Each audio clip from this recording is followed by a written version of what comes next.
All right, so this is the worksheet that I think is the best worksheet that gives you a good picture of how to solve supply and demand problems. So go ahead and print this out and complete this. You're just going to complete this and watch this video, and I'm just going to walk you through this, and then the next assignment you're going to do on your own and see if you could solve it without any of my help. You'll answer that, and then I'll go ahead and publish the answers. But right now, I just want you to follow along and fill out this worksheet as I walk you through it. All right? So the first thing I want you to do is to label your price on your y-axis, price on the y-axis all the way down. And then on your x-axis is going to be quantity. So remember, price is always on the y-axis, and Q is always on the x-axis. And again, this point right here is your origin. All right, so that's the origin of the graph right there. All right, so we have problems 1 through 8, and up top here is our economic events that take place. And then Wawa coffee, here we have Wawa muffins is what we're analyzing. And then these are the shifts or movement of the demand curve. All right, so we'll answer that in a second. But before you answer the top portion, I want you to label everything down below. My face-to-face students get sick of me saying this, but it's this chapter is very mechanical, very similar to a math problem. I want you to do step by step and make sure you do it in the correct order to get the problem correct. All right, so your demand curves are always downward sloping.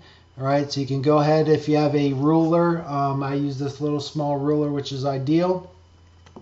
Go ahead and draw that out. Again, please be as professional as possible. All of you are college students, so try and be as neat as possible, especially my male students tend to be a little bit sloppy. I will admit I'm not the neatest, but let's try and keep this professional, keep it neat, keep it detailed, have everything labeled here, just like you would at your potential careers.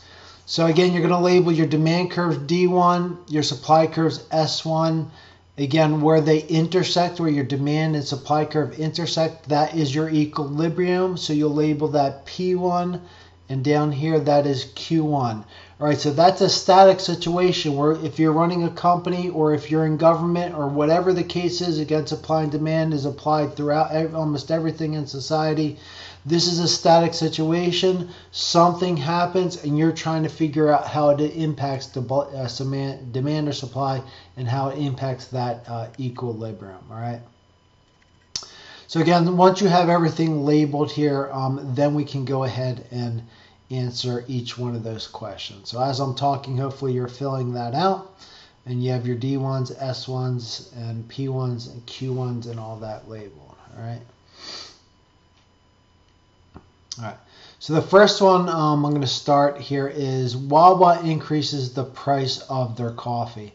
I'm analyzing Wawa coffee. So you want to go back to that original sheet and to answer these problems. All right, that's going to be the best way. Let me see if I have it here.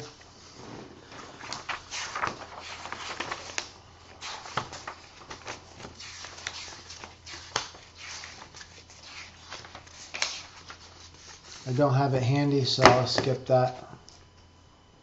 All right, so again, you want to go back to your original, that front page worksheet to answer these problems. So if you look on there, it's going to be a movement. So Wawa increases the price of their coffee.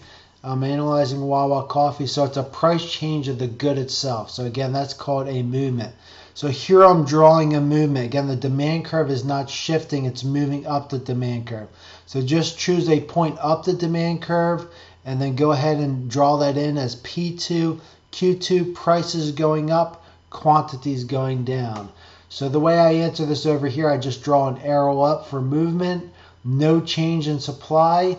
Prices increasing, quantities going down. All right, let's look at number 2. Consumers' wages are increasing. I'm analyzing Wawa coffee. Again, look to your overview sheet. And if you look on there, you should think, so here I'm going to go back to the overview sheet. So here's our overview sheet. This is the sheet that we want to, again, reference as we're answering that. So again, we had, I think it was down here as income. All right. So again, consumers' wages going up. You should think of, once you think of income, you should also think, is it a normal good or an inferior good? I would argue Wawa coffee is a normal good. So if people have more money, they're going to buy more of it. Again, Maxwell House coffee would be an example of an inferior good. So if people have more money, the demand curve is going to shift to the right. So we could draw a shift to the right. You don't have to draw these arrows in here. As long as you do D2, I know it's shifting to the right. The only reason I draw the arrows is obviously I'm teaching you guys how to learn this. So again, a demand curve shifting to the right. Remember, a demand curve shift to the right is an increase in demand.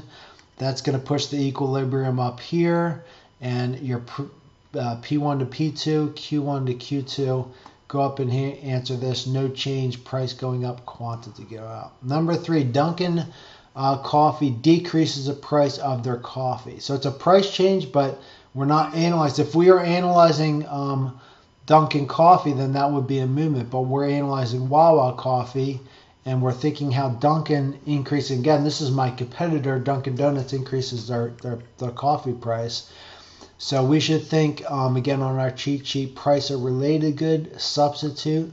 So if Dunkin' decreases their price, more customers are going to go there. So the demand curve for Wawa coffee would shift to the left, which is a decrease.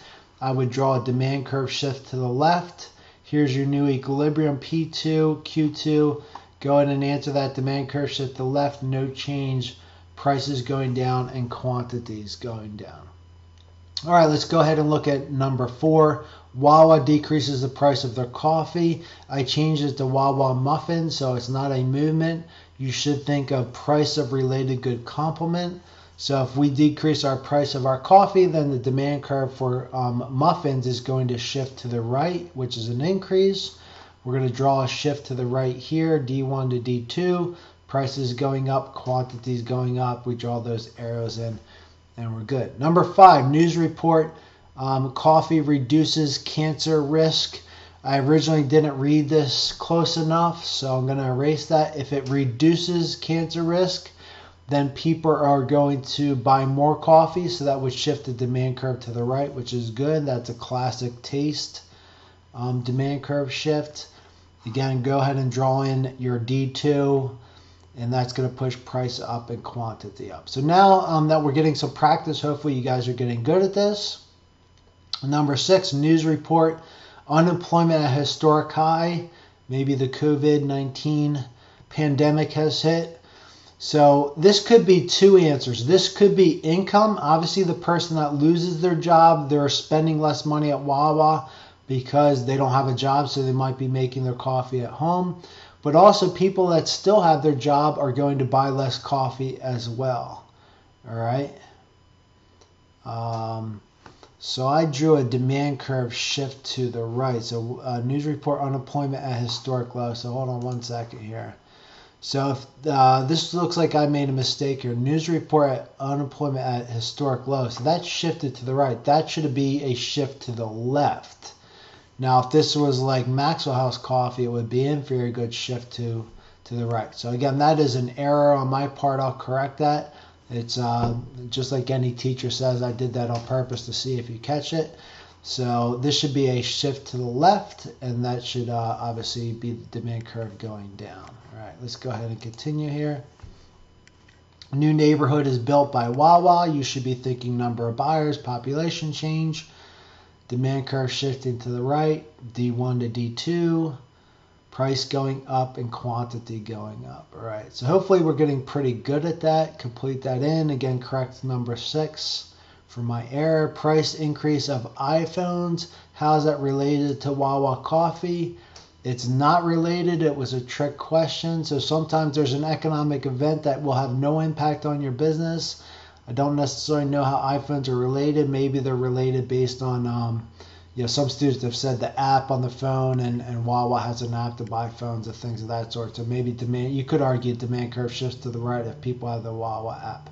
All right, so this is an example of walking you through supply and demand.